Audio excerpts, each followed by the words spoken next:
Right, let's bring in Ryan Felsman from Colonial First Aid Global Asset Management, joining us from our Sydney CBD studio. Ryan, thanks very much for your time today. Pleasure, James. Thank you. Construction, it seems to be, when people talk about non-mining growth, non-mining investment, many start to talk about the construction sector. With that in mind, how pleasing are these numbers? I thought the outcome, James, was very good. I mean, if you look at the increase itself, the rise of 2.7% over the quarter, that was the best outcome since the March quarter last year. And it was, in terms of the actual dollar value, it was a record high of $53.4 billion. So what we saw there was private construction in particular driving the overall outcome. So private construction rose by 4.1%, particularly within the engineering segment itself. So in terms of the engineering segment, that rose by about 3.5%.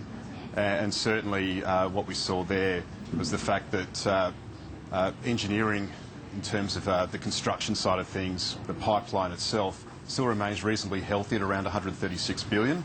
Though having said though, mining engineering construction has certainly peaked, particularly in this half of the year. We also saw non-residential construction increase by around 3.7%, and that was largely driven by a ramp up in public spending of around 8.7% in terms of new hospital projects, particularly rural Adelaide. But probably the most concerning aspect of the overall outcome was the fact that the residential housing construction works was fairly flat in terms of its overall outcome, with the actual new home construction side of things only increasing by 0.5%, but that was largely offset by a 3% fall in alterations and additions as well. So given we've seen an upturn in building approval, so that's the leading indicator for residential housing construction, that's up around 14% for the year, driven by apartments in particular. I've got to say that the residential component was a little bit surprising, but we do expect that to improve next year in particular. Dwelling investment should be a reasonably strong contributor to overall GDP growth in 2014. I guess the question, though, is whether or not what we're seeing in construction, whether it be housing, other sort of non-mining, whether or not it's happening at the pace that the RBA would like, particularly in light of the numbers out from the Bureau of Resources and Energy Economics showing the continued fall-off in mining investment, a sizable fall-off in resources investments. Yeah, that's right, James. So with the BRE semi-annual update today, we saw the value of projects fall from about $268 billion to $240 billion, and that's largely due to the fact that we've seen projects complete, but certainly where we're going to look at next is the production or income phase. So going forward, we expect LNG projects to pick up in terms of that part of the mining boom, but you know, we need the Australian dollar to continue to decline. It's at a 2-month low now of around 91 US cents. So we need to see the Australian dollar continue to act as a shock absorber to facilitate the rebalance between mining and non-mining. And certainly residential construction is only one component of the overall GDP story, and we certainly need other components to pick up the slack from mining going forward, that's for sure. Ryan, John Noonan from Thomson Reuters. Hi, John. Hi. Now, construction numbers, building numbers can be quite a volatile series and you can't get too much from it. Tomorrow we have the CapEx numbers, and how important are they? Are they more important? Will that be looked at much more closely by the Reserve Bank? Expected spending, particularly from the mining sector and the non-mining sectors, and how that transition is working? Absolutely, John. So, I mean, what we've seen in the previous quarter was certainly a reduction there in terms of mining, and certainly non-mining's been very subdued. It's been around the $100 billion mark, but next quarter, the September quarter, the release tomorrow will be particularly important. We think that there will be a fall there in terms of the actual private capex outcome for the September quarter. We think that there'll be a reduction. Markets are pricing in a reduction of around 1.2%. We think it could go as high as potentially 4%, particularly with the fall in equipment and business investment in particular. So we think the RBA will be looking at that outcome very closely, and that may have a downward impact on the Australian dollar tomorrow if the outcome, as I mentioned, is lower than market expectations. Would that be good news, though, in a perverse way? I mean, we know John, the RBA wants to see the Aussie dollar lower. Well, they certainly have been talking it down recently, and also, too, they've been leaning on it a little bit according to their latest numbers. I think the Reserve Bank would definitely like to see the Australian dollar lower. I think there's Where? Is 88, 87, that generally is the level that a lot of people point to. Yeah, well, that's the level it looks like it's going to right now. I think they wouldn't mind if it went a little bit lower. I think the 80-cent mark. I remember reading in one of their monetary quarterly reports saying that for every 10% it moves down, how much it improves growth, and it's the non-mining sector growth that really it impacts. And it also will help the mining sector soften the blow of the mining sector on exports as well. So I think they'd be cheering the Australian dollar lower. Certainly every time it seems to rally, they drop in, whereas that we think it should be lower. and the way it's trending at the moment, it looks like they're getting the wish for now, at least. Ryan, 80 US cents, do you see that on the horizon? I mean, it's a fair way from where we are now.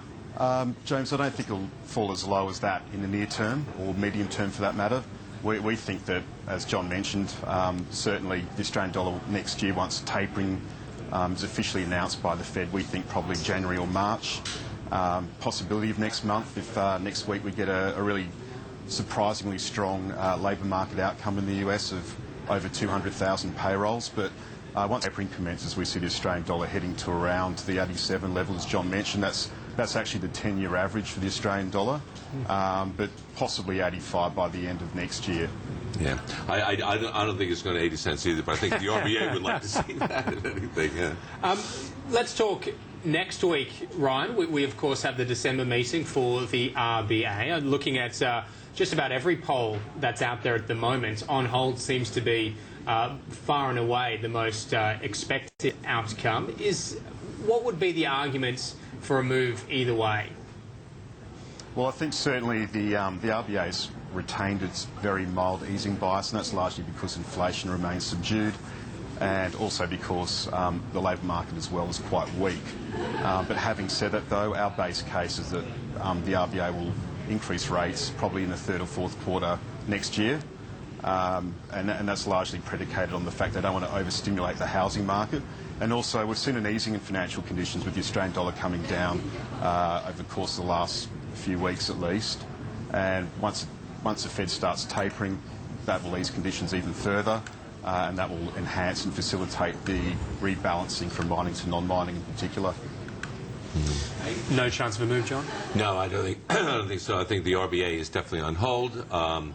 I think if the Australian dollar was at, say, above 95 cents, and for whatever reason looked like it was heading towards parity, they certainly would put a much stronger easing bias into their statement.